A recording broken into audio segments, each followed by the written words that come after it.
guys, it's Kathleen, and today I'm going to be talking about 5 reasons you should read Nice Try Jane Sinner by Lianne Oelke. If you have never seen me do one of these videos before, which is somewhat likely because I've only done one of them, then you should know that these are not really reviews. These are not going to be an in-depth review of the plot, characters by any means. Essentially, these videos are only for books I absolutely love. They're my favorite books, and I really want to share reasons that you should just read them because they're fantastic. So without further ado, these are 5 reasons that you should read Nice Try Jane Sinner. So the first reason is what everyone has been talking about when it comes to this book, and that is the humor in it is just so incredible. I burst out laughing so many times when I read this book, and I don't often do that for books, so you know it was really funny. Jane just has the driest, most sarcastic voice in the world. She's hilarious. I feel like her voice is one often not heard in YA. I feel like a lot of YA characters are very sweet and innocent, and they can be funny, but not funny in the way Jane is. Jane kind of doesn't care about the world, but also cares deeply, and that really comes across in a both emotional and funny way, and it's the best.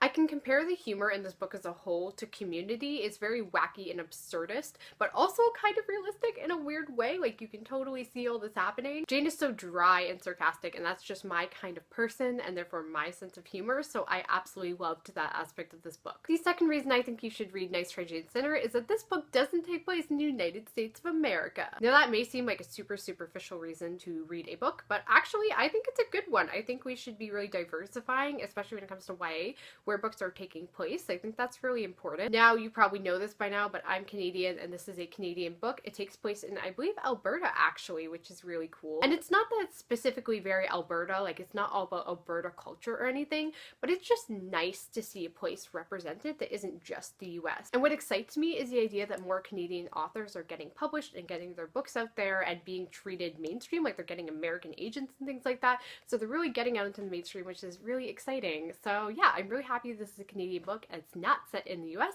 and that it seems to be doing pretty well. I'm super excited. I think that's a reason to read it. The third reason to read this book, honestly, is that the storyline is so unique. So the storyline of this book follows this girl named Jane Sinner who got kicked out of high school for unknown reasons, and she decides to try to finish high school by enrolling in a local community college. While at the college, she finds this advertisement for a show called House of Orange, and that is basically a student-run reality show where a bunch of students are going to go into a house, and it's going to be very Big Brother style, and they're going to have to do a bunch of silly competitions, and it's going to be broadcast on the internet, and it kind of gets really popular, but it's just so entertaining and funny and full of antics. It's so different. It's like nothing I've ever really read before, especially since I know this is a debate these days, and I do plan on making a video on this, but basically college YA is a thing that's an issue nowadays, and this book is actually a college YA. Even though Jane is technically still high school age, she is in a college, and a lot of the other characters are college aged, so it's a slightly more mature YA, which is interesting and I think really adds to the book's uniqueness. The fourth reason to read this book is that it is an incredibly honest look at the subtleties of mental illness. So Jane is not one of those characters whose depression consumes her in a sense that everyone looks at her and says, oh, you're depressed,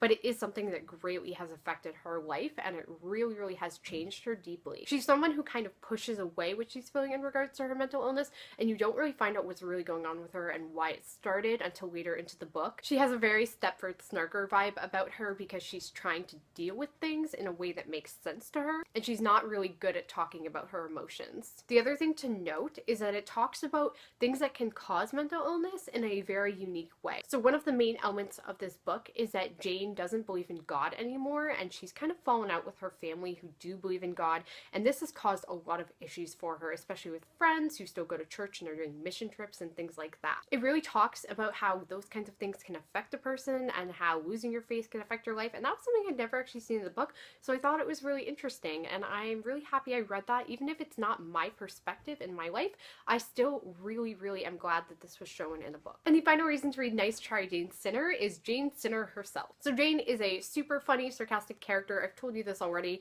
but there's also so much heart to her in a way that she doesn't even realize. She's so unique and different. Her voice is so fresh. It really makes you want to keep reading and makes you really excited about what's going to happen. Jane is such an important and different character. She's like no one else I've ever read in a YA book, and I loved that about her. She's someone whose development I just rooted for so much. Like, I really wanted her to win so badly. I loved her character with all my heart. I was cheering for her the whole time, even when she's saying things that are maybe inappropriate or wrong, whatever. I still loved her. I thought she was amazing, and she's probably the #1 reason to read this book. So those were 5 reasons I think you guys should pick up Nice Try Jane Sinner. It really is a fantastic book. I hope it gets more and more reads and views. I was gonna say views. Books don't get views, but I hope it gets more and more attention as it goes on because it really, really is amazing and I love it and I'm so excited to see what Lianne Oelke is going to do next. So that's it for this video. If you did enjoy it, give it a thumbs up and subscribe on your way out if you're new here. I upload videos generally twice a week, though lately that schedule has been erratic. If you'd like to follow me on any of my social medias, links will all be in the description, but in the meantime, I will see you guys next time.